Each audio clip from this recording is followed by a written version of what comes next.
What's up, Armor Down? Ha! We are here to train. Now, I want to laser focus on one thing, okay? The distinction between the world and the present moment, okay? You have access to the entire world. You have access to infinite knowledge. You have access to everything. And if you open your smartphone or you interact online, you will see that everything is going through craziness, right? It's all going on right now. We got war in Europe. We got stock market crashing. We got inflation. We got rights that have been around for a long time now suddenly all of a sudden are now being possibly taken away. We got lies, we got deceit, we got dishonor, we got honor, we got fighting, we got this, we got all that stuff. But right here, right now, in this moment, all that stuff, all of it, can be collapsed into now. It's not that it goes away, it's that you can create an environment of presence and armor down. And the goal, the purpose, is to realize that the story, the narrative that's constantly being driven and drilled up and ginned up and all this other kind of stuff through the algorithms online and beeps and buzzes and clicks and links and likes and blah, blah, blah, blah, all that stuff can be collapsed and you can come into the present moment. And then from the present moment, from a moment of right here, right now, you can realign, get into the body, go into your breath, feel it deeply, open your heart. When you do that, you facilitate the things that give you the best advantages when dealing with all this complexity. It is bigger than biology, but it's also just biology, right? When you are in a fight, flight, freeze kind of space, the sympathetic side of the nervous system, the part of your brain that handles the big picture, the hard stuff, the prefrontal cortex, the part of the brain that distinguishes humans from other mammals, it just doesn't work that well. It just doesn't work. And the reason why it doesn't work is because the body, the biology is trying to survive. And so it's putting all of your fuel, blood, into the survival stuff back here. It's just what it does. It's trying to help you. But if it thinks that you're fired up, and you could be surrounded by daisies and sunflowers and everything and still be spun up. You could be on your cell phone in a perfectly peaceful environment, interacting with everything that's going on in the world. You could be absolutely safe. But back here, the area of your brain that deals with survival could be spun way up.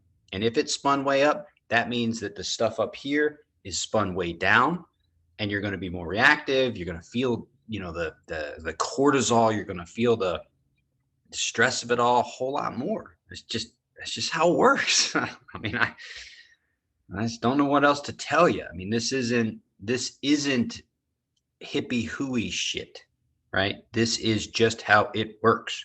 The most powerful people who put us through the Iraq war realized that all the stuff that we came back with from the war is all just related to our biology. And they studied what we could do about it to fix or help veterans who came back who had serious mental health challenges. And they realized that the science behind the hippie hooey stuff actually means that it's not hippie hooey at all. It's just what happens. So like, oh shit, we put $70 million into studying this because our hundreds of millions of dollars in pharmaceuticals didn't quite last the way we hoped it would. So we put 70 billion, million, whatever dollars into studying these practices. And oh, wow. Okay. Well, okay, we got to integrate this. We got to get it in. So now, I mean, now it's yoga's everywhere. Mindfulness is everywhere. The reason why it's everywhere is because our Western minds needed science to back it. Science came in, studied it, double blind, everything, bam, works. Okay, now we got to do it. That's the doing it. So now we got to do it. And so what happens when you do it is you move away from the threat stuff, all out there, right? Your life in this moment, especially if you're waking up early before everyone else is up, your life is perfectly fine in this moment. Up in the world, up in your past and future, who knows what the heck's going on? I don't. I'm just participating as best I know how. And the way to do that is life will teach you how to armor up, but mindfulness will show you how to armor down, right? So that's what we do. And we follow those 4 steps. That first bell is collapsing the narrative, present moment, senses, focusing on the senses. That is the key. Focusing on something you know that's happening in the present moment. That big ass narrative, past, future, what's going to happen, blah, blah, blah, just collapses, dies, collapses into the present moment, focusing on senses. That's bell 1. Bell 2, connecting to the body. Going straight into shaking now. No longer just subtle movement. We're going to shake. So I'm just going to model this, right? Shaking, right? We're going to shake for like 3-4 minutes, right? And then after that, once that's over, we're going to go focus on the breath. And then bell 4 is open-heartedness. You take your heart where you feel like it needs to go. Bell 1 collapses the narrative into the present moment. Bell 2 connects to the body. Bell 3 is the sandbox of the emotions. The breath is the sandbox of the emotions. If you're military minded, you'll know what that means. If you're not military minded, the sandbox is where you go to train before you go to war. So the sandbox is where you do all the stuff that helps you be ready for when it really happens. So when you study the breath, you're doing the sandboxing of the emotions because your emotions show up in the same area that your breath does. So if you can feel your breath, chances are you'll have a better opportunity to feel your emotions when they're happening as opposed to letting them consume you and you're just out doing it. And then 4th bell, this is your heart. So we're going to include the mind, we're going to include the imagination, but what I want you to try to do is I want you to try to feel what it feels like to focus on your heart. Your heart is doing something. You know it's doing something inside of you. It's moving blood around, but you probably have an idea that it's doing something beyond you. It's bigger than you. That's why the heart is such a big deal. You know, if you win the hearts of your anything, your friends, your family, your employees, your soldiers, if you win their hearts, you win. If you lose their hearts, you lose. It's the heart. Okay. That's 4th bell. All right. So let's get to it.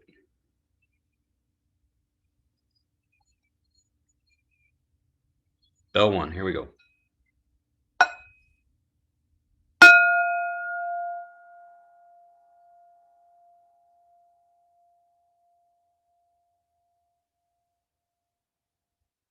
Sound. Sounds around you. Identify sound.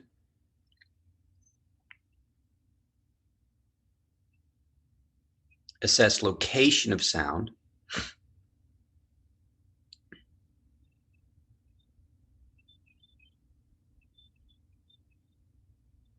And then recognize the space between that which is generating sound and the space right around you. So right around you, think of a bubble right around you and see if you can tell if there's any sound being generated right there. Maybe there's the sound of your breath. Maybe you can hear the sound of your breath. Maybe it's so quiet you can hear the sound of your stomach, or maybe you can hear your heart beating. Who knows? But just notice how there's a distinction between the sounds that are being generated outside of you and how much sound there is right around you. Ideally, you're in an environment that's relatively quiet and predictable, so you might be able to notice right away that there's not a lot of sound right around you.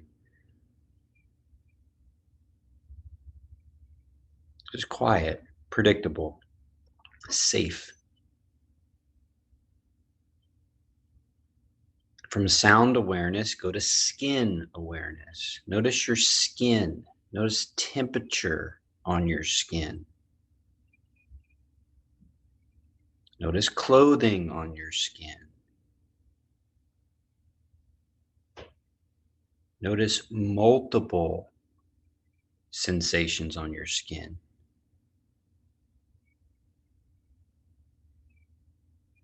My daughter told me to try this. See if you can feel your veins pumping blood right underneath your skin.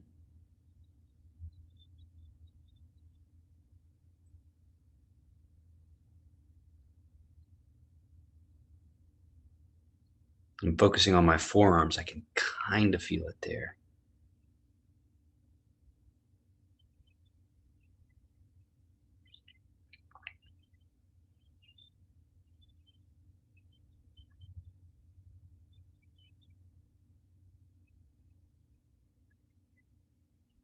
Now take in some air with your nose. Feel the air coming in at the nostrils. Study smell for a moment.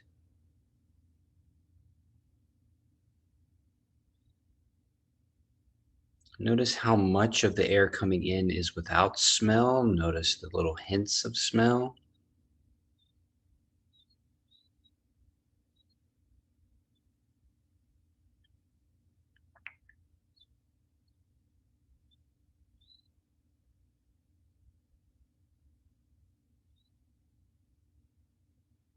Now let's finish up first bell with the senses of the mouth. So feeling the mouth, feeling the tongue, feeling the teeth, the lips, the space in between the teeth and the inner lips. Feeling of moisture.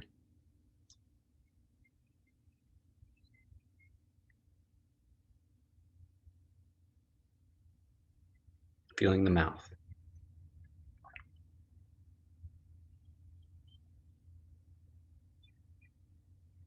Let's go to bell 2.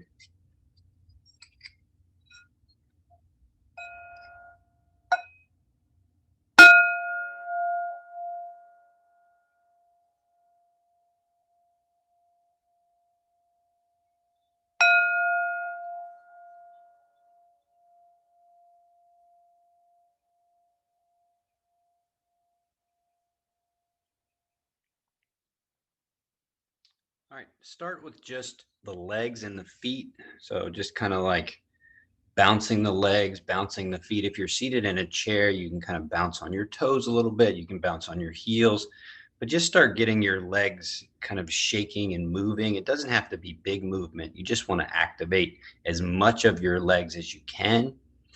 Then turn the shimmy shake into your rear end, right? So the rear end starts kind of moving. It's literally just back and forth. You just move the base of your spine back and forth.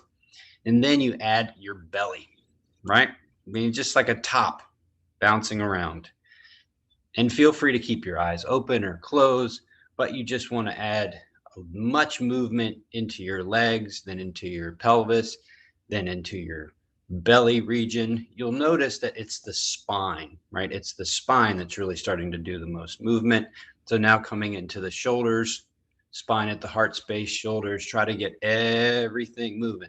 So I've got my hands on my knees are moving, my belly's moving, my chest and shoulders are moving. It's hard to kind of keep it all going at once.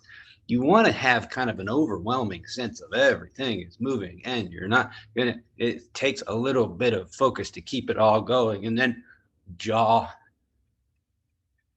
and top of the head's moving. Just keep the shake going. Just imagine your spine moving inside the soft tissue of your body. Like, another way to think about it is a snake swimming through water. Oh, it's hard to kind of keep it going. Oh, there it goes. You just keep, you can kind of, since you're by yourself, probably you can make noises if you want to keep it going. But shake. You really, and now I got my face kind of, my face move. Kind of feel foolish here. That's good. Oh, now my whole head's moving. Another thing that you'll notice if you keep this up is that it kind of warms you up a little bit, but also the soft tissue will get a little softer. And so it'll be kind of different as you go. So we've been going for about a minute and a half, and I can feel my face kind of doing different things. I can feel my jaw doing different things. I can feel the skin of my head kind of moving. Oh, focus on my belly. Oh, goodness gracious. It's kind of ridiculous. We'll do one more minute. You can try head side to side. Don't give yourself a headache, but you want to keep it going, keep it going, keep it going.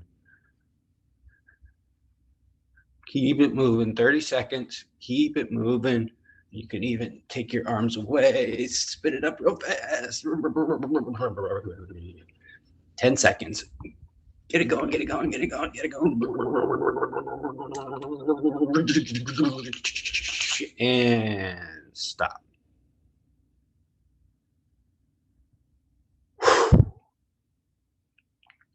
Feel your ground. Feel what's taking place at your ground. Feel what's taking place at the base of your spine, your belly. It's just what it feels like. Move up to the heart space.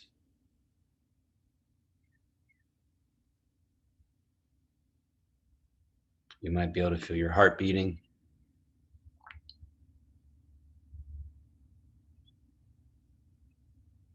Throat, top of the head.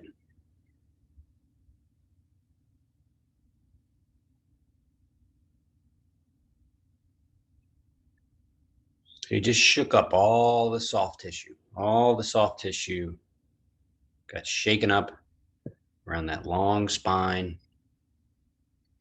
And now we'll go into third bell.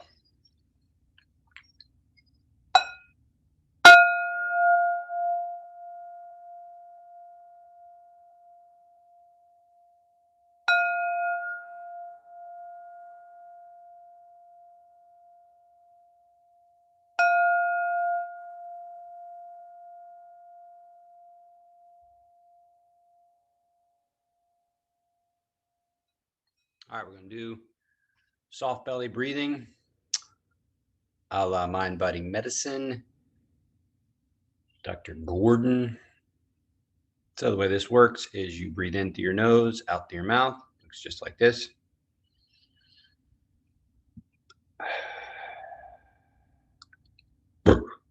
In through the nose,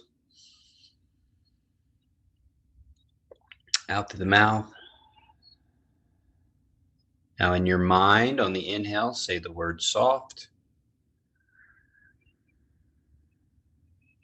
On the exhale, say the word belly. It's in your mind. And your goal is to just, in your mind, think softening belly. The practice of breathing out through the mouth is the exhale, the release, so the belly can soften. But you want to complement that feeling with the statement. So inhale, exhale. So in your mind, you're saying the word inhale, you're saying the word soft.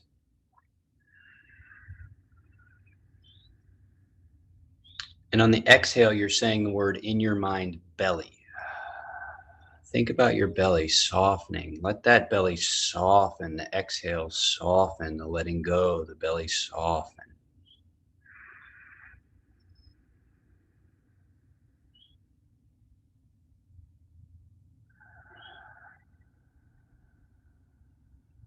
Really giving your practice to the parasympathetic side of the nervous system, really settling here. You know, did all the shaking, turned everything up. Really turn it all down. And you can use a sigh so you can make noise if you're by yourself again at your own house. Try adding a sigh. So like this. So inhale.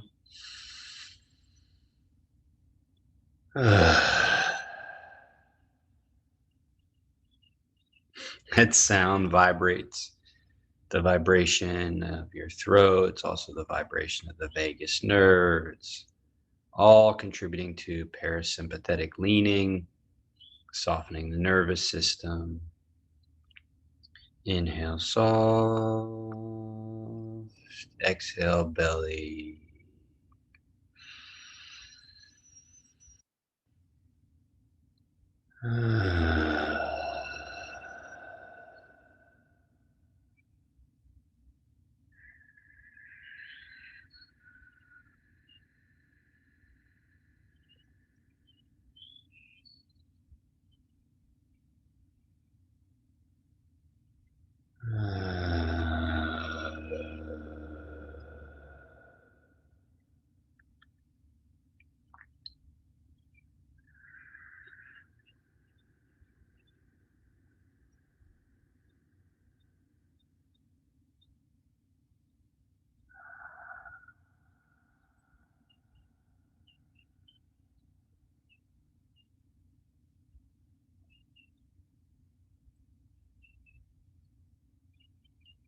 Feel free to let go of the soft belly breathing and just sit as we finish up third bell.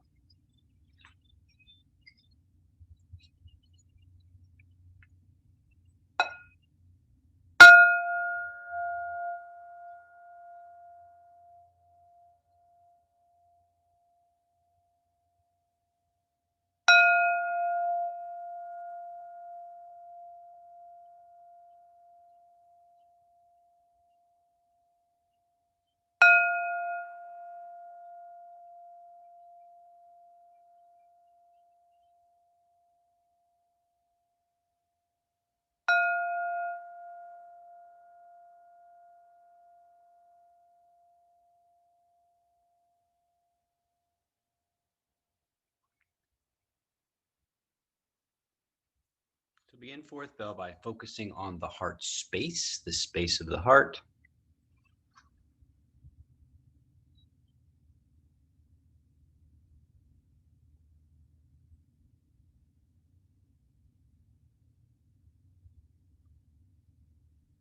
Look for the sensation of your heart. And when you kind of, some people can feel their heart, some people can't. That's really less significant than just putting your attention in the region, just kind of inviting the heart to show up sensationally or not. That's okay if it does either way. But from here, you want to include your imagination and kind of just go where your heart wants to go. If you want to go to gratitude, just I don't know, maybe it's golden light, maybe it's bright light, maybe it's colors, maybe it's rainbow. It Whatever is meaningful for you, think about that. Visualize it, articulate it in your head. Maybe it's a prayer, maybe it's a mantra, whatever is meaningful for you there. Just do your own thing. Open your heart in a way that's meaningful for you. Now, another option is there's a lot of suffering in the world. There's a lot of hardship. There's a lot of really, really deep, deep suffering. And it's a slog. It's hard. But if you want to, you go into that slog, go into that bog, that mud, the muck, and take your goodwill with you. Take your heart with you. Take your warrior spirit with you. Bring that goodwill into the suffering. That's compassion. And so now just spend your next couple moments offering whatever is heartfelt for you today.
When you're ready to finish your practice, 2 more rounds of inhale, exhale, second exhale, you're done.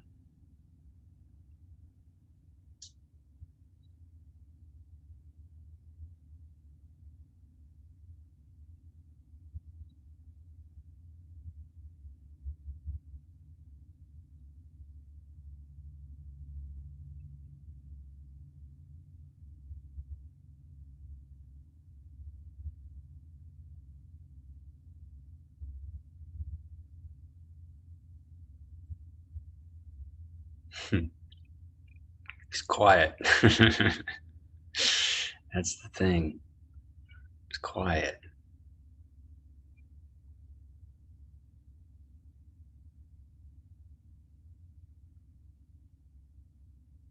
So take this stuff into your day, you know?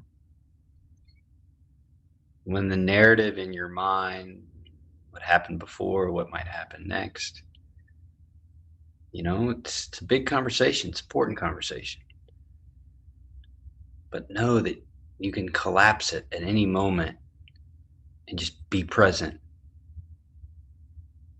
Connect to your body. The tension will show up in your body. The stuff that you're thinking will show up in your body. And if you're just thinking, it's going to show up in your body and you're not going to notice it until it's too late. Get to the body, soften the body, and then feel it. Feel what's going on deeply. Feel it. That's where your resiliency comes from. It's not the avoidance, it's the willingness to feel. And then your heart is your superpower. You add heart to anything, it changes it. So be connected to your heart. Use it. Know it. Practice with it. All right. See you later.